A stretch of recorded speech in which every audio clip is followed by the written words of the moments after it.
साथियों, जय भीम। बहुजन समाज में समय समय पर जन्मे सभी संतों, गुरुओं, महापुरुषों को नमन करते हुए, तो साथियों, जैसे आज का जो विशेष लाइव है वो है कल के जो ओबीसी महासभा द्वारा आंदोलन बुलाया गया था, जिस आंदोलन में वंचित वर्ग के सभी लोगों ने, सभी संगठनों ने, बहुत सारे बड़े पैमाने संगठन पार्टियों ने सहयोग किया।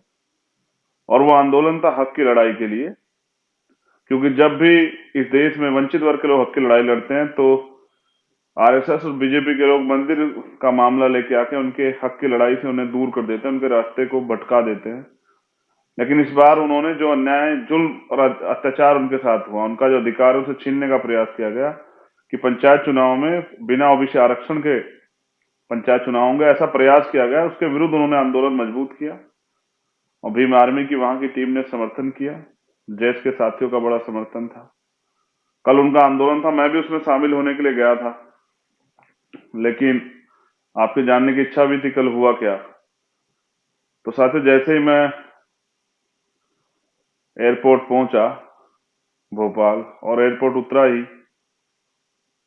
तो कुछ पुलिस के लोग खड़े थे, इस तरह के कपड़े और झंडे पहने हुए, जैसे वो हमारे संगठन और जो ओबीसी महासभा के साथी हैं उनके संगठन के लोग हों। और वो मुझे जाते लॉन्ज में चलने के लिए कहने लगे कि कुछ साथी और आ रहे, फिर चलेंगे। और फिर उन्होंने मुझसे मेरे फोन और सब चीजें, आवश्यक चीजें जो हैं वो ले ली मुझसे। मुझे एहसास हुआ कि उन्होंने मुझे अरेस्ट कर लिया है। मैं उनसे खूब अपने अधिकारों की बात करता रहा, लेकिन सत्ता के दम पे दमन की प्रक्रिया चालू थी और 50 से ज्यादा की संख्या में पुलिस के आला अधिकारी और जो कर्मचारी हैं, सिपाही लोग, वो वहां मौजूद थे और उन्होंने तय कर लिया था कि वो मुझे जाने नहीं देंगे।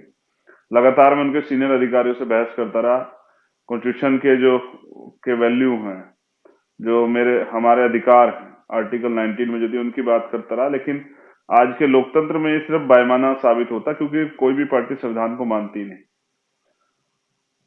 फिर रात में इस शर्त के साथ कि मैंने जब कहा कि मैं जानना चाहता हूं, मुझे जैसे खबर लगी थी कि हमारे कार्यकर्ताओं को नुकसान पहुंचा गया है, कि हमारे साथियों क्या हालात है, मेरी जिद पे हमारे कार्यकर्ताओं को बुलाया गया, हमारे पदाधिकारियों को। फिर मेरी उनसे मुलाकात हुई और फिर जबरन मुझे रात को 10 बजे वहां से फ्लाइट में बिठाकर दिल्ली रवाना कर दिया गया। मैं समझता हूं कि ये एक दमन की कार्रवाई, लेकिन इस दमन की कार्रवाई के अलावा भी मुझे आपसे कुछ बात कहनी।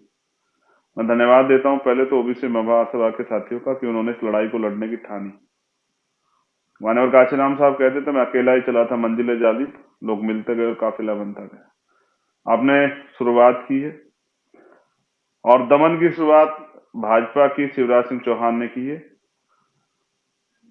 हम तो दमन के शिकार लंबे समय से हैं, लेकिन इस दमन ने हमारे हौसले नहीं तोड़े। मैंने कल भी कहा साथियों, अगर आप मुझसे जानना चाहते हैं कि ये क्यों हुआ, क्यों आंदोलन नहीं होने देगा, तो उसका मेरे पास एक पुख्ता रीजन है। क्योंकि जब भी इस देश में बहुजन समाज के लोग, यानी कि स्पेशल एससी, एसटी, ओबीसी और माइनॉरिटी के लोग इकट्ठे होने का प्रयास करेंगे, ये सरकार किसी भी कीमत पे नहीं होने देगी, ये हो या कोई और सरकार हो। क्योंकि वो जानती है लोकतंत्र में जिस दिन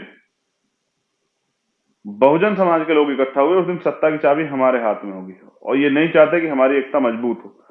कल दलित, पिछड़े और आदिवासी समाज के लोग अपने हकों की लड़ाई के लिए, एक दूसरे का साथ निभाने के लिए, जैसे मंडल कमीशन की लड़ाई गई थी, वो एक साथ अपने साथियों की आवाज पे इकट्ठे खड़े थे। और ये सरकार नहीं देख पाई, सरकार इससे डर गई, सरकार इसका भय ले गई।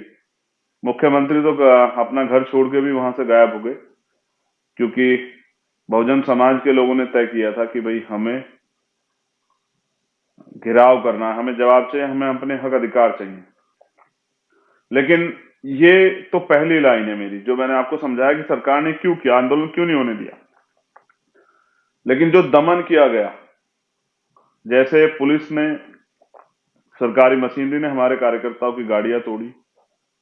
आपको ने कुछ वीडियो भी मैंने वायरल की थी अपने पेज से, भीम आर्मी अकाउंट, मेरे अपने ट्विटर अकाउंट से, कि पुलिस ने जिस तरह से हमारे कार्यकर्ताओं गाड़ी को फेंक दिया, पुलिस ने जिस तरह से पत्थर से पुलिस के कर्मचारियों ने हमारी गाड़ी को तोड़ने का काम किया। तो ये गुंडागर्दी किसके सहारे पे की गई?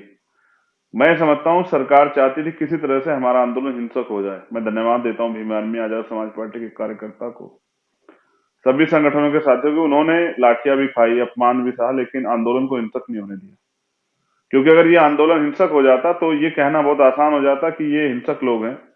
कल आपने अपने आंदोलन को एक तरह से, मैं इसे जीत तो नहीं मानता, लेकिन मैं ये भी विश्वास के साथ कहता हूं, कल आपने एकता की शुरुआत की। लेकिन जो दमन की कार्रवाई मुख्यमंत्री ने शुरू की है, शिवराज सिंह चौहान जी ने, तो मैं बस उस पर आपको इतना कहना चाहता हूं, मुख्यमंत्री जी, शुरुआत आपने की है और इस लड़ाई को अंजाम बहुजन समाज के लोग देंगे। आने वाले समय में ओबीसी महासभा, जैस और भीम आर्मी मजबूती से अपने माइनॉरिटी के साथियों को, सिख, बौद्ध, जैन, पारसी, मुसलमान जो साथी वहां जिनके संगठन को साथ लेके मध्य प्रदेश में तीसरा विकल्प बनेगी। क्योंकि अब आपसे और दूसरे दलों से, चाहे वो बीजेपी और कांग्रेस, हमारी उम्मीदें खत्म हो चुकी हैं। पिछले 71 साल में आज भी मध्य प्रदेश की, पूरे देश में आदिवासी हो, दलित हो, पिछड़े वर्ग के लोग हों, माइनॉरिटी के लोग हों, वो अधिकारों से वंचित है। और गजब की बात तो ये देखिए, अधिकारों से वंचित है और जुल्म, जाति, अन्याय, अत्याचार सह भी रहे हैं। जो संवैधानिक मूल्य हैं, संवैधानिक अधिकार है, उनसे वंचित हैं। हमेशा सरकारें बदलती हैं, सरकारें नहीं बदलती हैं, सिर्फ चेहरे बदलते हैं। लोगों की मंशा, नियत और नीति वही रहती है, जिसके कारण आज भी हम लोग रोटी के लिए मोहताज, हक अधिकारों के लिए मोहताज है। जिस जमीन को आदिवासी तैयार करता है, उसको सरकार के लोग, पूंजीपति लोग सरकार के साथ मिलकर छीन लेते हैं। जिस पिछड़े वर्ग की बात हम करते हैं, 52% ओबीसी वर्ग के जो लोग, जिनकी जो जनगणना है 31 की, उस जनगणना के आधार पर 52% पिछड़े वर्ग के लोगों को 12-14% आरक्षण, ये अन्याय, जुल्म, जाति आखिर कब तक? लेकिन कल पिछड़े वर्ग के लोगों ने मध्य प्रदेश में तो मोर्चा ले लिया और उन्होंने साबित कर दिया कि अब पिछड़े वर्ग के लोग इनकी झूठे छद्म राष्ट्रवाद और हिंदुत्व के झूठे नारों में और धर्म और मंदिर मस्जिद के नारों में नहीं आएंगे। वो अब इस लड़ाई को मजबूती से लड़ेंगे और वो अब हक अधिकार चाहते हैं। और स्पेशली जैसे मैंने नौजवानों का जोश देखा, बहुजन समाज में पिछड़े वर्ग के लोग, नौजवानों को, पिछड़े वर्ग के नौजवानों को मैंने जोश देखा इस आंदोलन में, उससे स्पष्ट हो गया है कि पिछड़े आने वाला वक्त जो है ना, वो बहुजनों का है। डॉक्टर अंबेडकर कहते हैं कि जाओ अपनी घर की दीवारों पर लिख दो, हम इस देश के शासक हैं और हमें इस देश का शासक बनना। ये बात डॉक्टर अंबेडकर ने तब कही जब हमारे घरों पे दीवारें भी नहीं थी, लेकिन एक सपना था उनका, एक विजन था कि एक समय आएगा हम ही लोग इस देश में शासक बनेंगे। और नौजवानों से भी मैं कहना चाहता हूं कि हम आंदोलन दोबारा करेंगे और मजबूत आंदोलन करेंगे, इतना मजबूत आंदोलन करेंगे जैसे कल आपके आंदोलन ने भाजपा के मध्य प्रदेश के जो शासनकाल सत्ता की ताबूत में कील ठोकने का काम किया। आने वाला जो आंदोलन है वो इनको सत्ता से बेदखल करने का काम करेगा। वो आंदोलन जिसको दमन से रोकने का प्रयास किया गया, कल पूरे मध्य प्रदेश में जो माहौल था, हर वो जिले के बॉर्डर को जो है सील किया गया, पुलिस लगा के हमारे कार्यकर्ताओं को पहले डिटेन किया गया, फिर बाकी कार्यकर्ताओं को रोका गया, फिर कार्यकर्ता लाठीचार्ज किया गया। इस अपमान का बदला भाजपा आरएसएस के जो सरकार के लोग, उनसे हम जरूर लेंगे, लेकिन हम ये संवैधानिक तरीके से लेंगे। मैंने कल एक हैशटैग भी देखा, रात में आके मुझे मेरे साथियों ने दिखाया, जिसमें कुछ सरकार के लोग चला रहे, चंद्रशेखर आजाद पे राशुका लगाओ। तो मैं कह रहा हूं, आइए, स्वागत है ना आपका।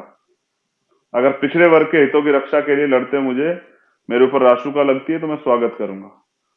क्योंकि मैं मान्यवर काशीराम साहब को अपना नेता मानने वाला व्यक्ति, महामना रामस्वरूप वर्मा, बाबू जगदेव प्रसाद कुशवाहा, जननायक कर्पूरी ठाकुर, प्यारे लल्लू यादव, प्यारे रामास्वामी नायकर को अपना आदर्श मानने वाला छत्रपति साहू जी महाराज और राष्ट्रीय ज्योतिबा फुले को अपना आदर्श मानने वाला चंद्रशेखर आजाद, मान्यवर काशीराम साहब और डॉक्टर बाबा साहब अम्बेडकर को आदर्श मानने वाला चंद्रशेखर आजाद, अगर वो जो बहुजन समाज बनाना चाहता है, अगर उस बहुजन समाज बनाने की लड़ाई में, संघर्ष में मुझे मेरी जान चली जाती है, या मुझे राशुका लग जाती है, मेरे ऊपर और कोई धारा लग जाती है, मुझे जेल हो जाती है, तो ये मेरे लिए गर्व का विषय। मैं क्रांतिकारी हूं, नेता नहीं। नेताओं को डर लगता है जेल से, नेताओं को डर लगता है मुकदमों से। ना मुझे सरकार से डर लगता, ना मुकदमों से डर लगता, ना इनकी सीबीआई ईडी इनकम टैक्स से डर लगता, और ना ही मुझे हथकड़ियों से डर लगता। मैं तो समझता हूँ एक क्रांतिकारी के लिए गहना होती है हथकड़ियां। तो इस बार तो मैं शिवराज सिंह जी से कहूंगा कि दीवारें ऊंची कराओ और जेल बड़ी करा लो। इस बार जब हम आंदोलन करेंगे तो भोपाल में जगह कम पड़ जाएगी, क्योंकि हमारी संख्या बहुत है।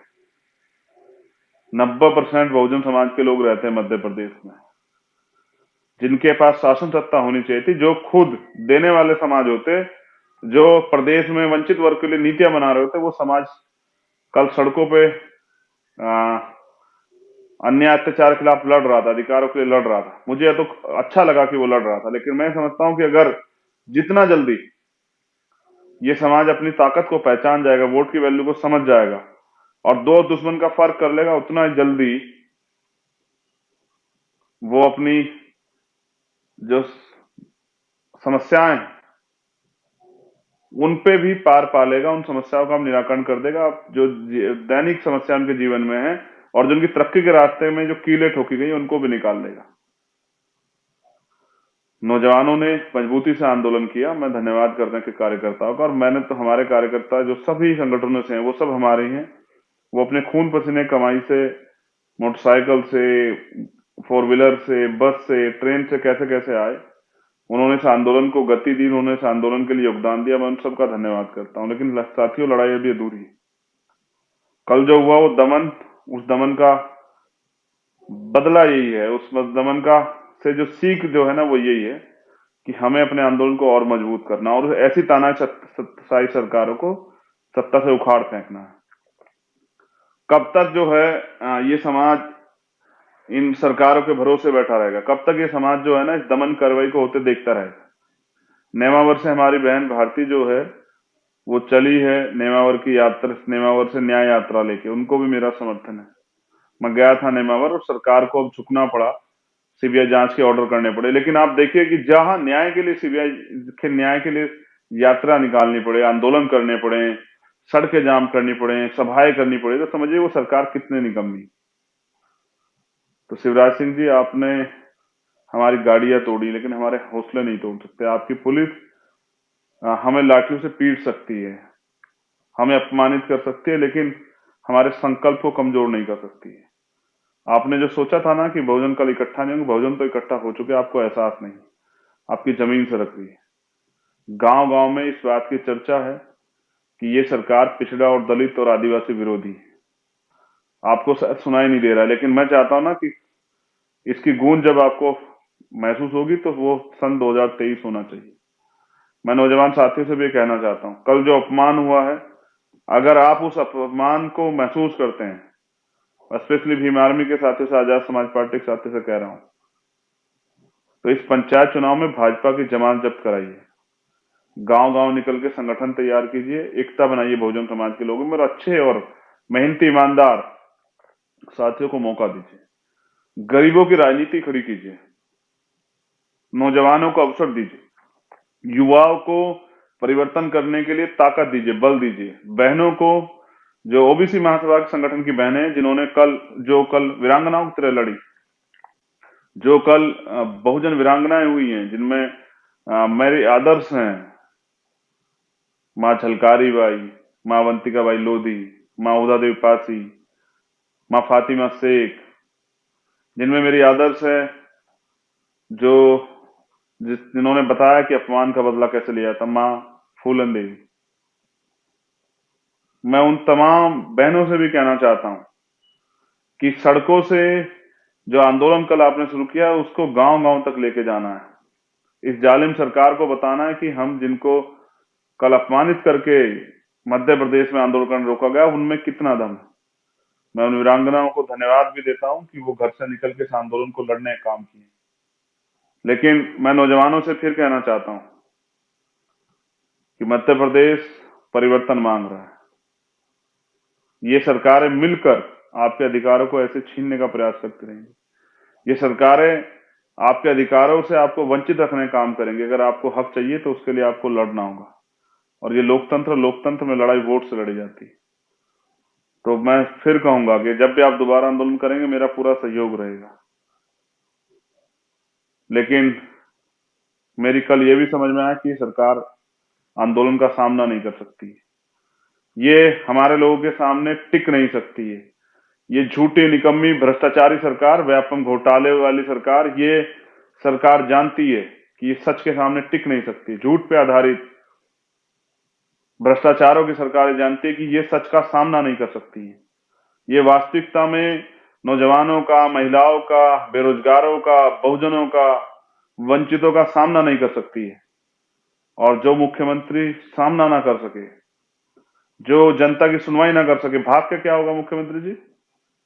मैं आपसे जानना चाहता हूं, प्रदेश छोड़ के कहां भागेंगे? कुर्सी पे तो आप बैठे हैं, क्यों भाग रहे हैं कुर्सी छोड़ के? जनहित में, जनता के मुद्दों पे संवाद कीजिए ना। कल हुआ क्या था? हम लोग अपनी बात ही तो कहना चाहते थे, आपको क्या घबराहट हुई? डर गए? कहां भाग गए? और आपको क्या लगा बंद करने से, जेल भेजने से, मुकदमे लगाने से, या डिटेन कर लेने से, या गाड़ियां रोक देने, गाड़ियां तोड़ने से क्या हम डर जाएंगे? आपको क्या लगा कि हम लोग डर गए? आपको क्या लगा हम लोग भाग जाएंगे? आपको क्या लगा कि हम लोग दोबारा नहीं लौटेंगे? आपको क्या लगा कि आप हमारे अधिकार डकार जाओगे और हम चुपचाप बैठे रहेंगे? आपको क्या लगा कि हम कौन लोग हैं? मैं आपको बताता कि हम कौन हैं। हम बहुजन समाज के पढ़े लिखे, संघर्षशील, समर्पित, ईमानदार कार्यकर्ता हैं उस आंदोलन के। और हम वो लोग हैं जो इस देश में शासक वर्ग के लोग हैं। और हम वो लोग हैं जो अपने अधिकारों के प्रति जागरूक हैं और जो समाज को जागरूक कर रहे हैं। हम भागेंगे नहीं, हम भगाएंगे। मैं वापस लौटूंगा इस आंदोलन को मजबूत करने, अपने भाइयों के हाथ पकड़ने। मुझे दुख है कि कल आपको लाठियां लगी, मुझे दुख है कल आपकी गाड़ियां तोड़ी गई। मैं वहां के अधिकारियों से बात करूंगा, हिसाब तो देना पड़ेगा। अपराध चाहे पुलिस करे या आम आदमी, मुकदमे भी दर्ज होंगे और वो लोग वो हर्जाना भी भरेंगे, मेरा वादा। कार्यकर्ता निराश ना हो। जिन कार्यकर्ता की गाड़ी टूटी है, मोटरसाइकिलें टूटी है, वो सीनियर लीडरशिप से, दोनों प्रदेश अध्यक्ष से, सुनील अवस्थी जी से, विनोद जी से, और जो साथी बहन कल्याण, रजनी कल्याणी जी से, और जो साथी हैं उनसे बात करें, आकाश राहुल जी से, दुले सिंह जी से, उन सब लोगों से बात करें, सुनील बेले जी से, जो राजेश, जो हमारे सीनियर, उनसे बात करें, अपने जिलाध्यक्ष से बात करें। ये कानूनी लड़ाई भी लड़ी जाएगी। मैं तो जिस तरह से कल वहां फोन जब्त किए गए, मुझे ऐसा भी लगता है कि मेरे एक घटना याद आई जो यलगार परिषद के लोगों के साथ हुई थी, कि जबरदस्ती उनके फोन में, उनके लैपटॉप में से कुछ झूठे मैसेज किए गए, कुछ सॉफ्टवेयर फिट किए गए। मुझे तो ऐसा भी लगता है कि भारतीय जनता पार्टी के लोगों ने कुछ ऐसी साजिशें भी की गई होंगी पुलिस के द्वारा सहयोग लेके। लेकिन हम पढ़े लिखे लोग हैं, हम समझते हैं आपकी सारी चालों को। अब जैसे जैसे हम बहुजन एकता को हम बनाने का काम करेंगे, ये हमारे लोगों में आपसे टकराव कराने का काम करेंगे, कुछ हमारे लोगों को तोड़ने का काम करेंगे, विभिन्न संगठनों में हमें झगड़ा कराने का काम करेंगे। हमें सचेत रहना है। अगर हमें अधिकार चाहिए, जैसा मैंने आपसे पहले कहा कि आपकी गाड़ी टूटी, आपको लाठी पड़ी, आपका आर्थिक नुकसान हुआ, तो फिर मैं आपको बता दूं कि अधिकार मांगने से नहीं मिलते, अधिकार छीनने पड़ते हैं। और जिसको जिसको आजादी चाहिए गुलामी से, चाहे सामाजिक हो, आर्थिक हो, राजनीतिक हो, उसको कुछ ना कुछ तो बलिदान देना पड़ेगा। लेकिन हम भूलेंगे नहीं मुख्यमंत्री जी, हम भूलेंगे नहीं। आरएसएस के गुंडों हम भूलेंगे नहीं। और मैं बहुजन समाज के लोगों से भी कहना चाहता हूँ, सभी संगठनों के साथियों से, कि आप भी अपनी मेमोरी को मजबूत करो, भूलना मत। दो रास्ते हैं, एक तो मांग, जिस तरह लंबे समय से मांग करते आ रहे हैं, मांगते आ रहे हैं, जिसमें आपका हाथ ऐसे है, क्या तो ऐसे बने रहिए। या फिर जब डॉक्टर अंबेडकर ने जो कहा कि गुलाम को गुलामी का एहसास करा दो, वो अपनी बेड़ियां स्वयं काट देगा। जैसे बाबू जगदेव प्रसाद कुशवाहा कहते हैं कि पहली पीढ़ी गोली खाएगी, दूसरी पीढ़ी जेल जाएगी और तीसरी पीढ़ी राज करेगी। जैसे हमारे और महापुरुषों ने कहा है कि एक रोटी कम खाना, लेकिन अपने बच्चों को जरूर पढ़ाना। तो अपनी इतिहास को जानिए साथियों।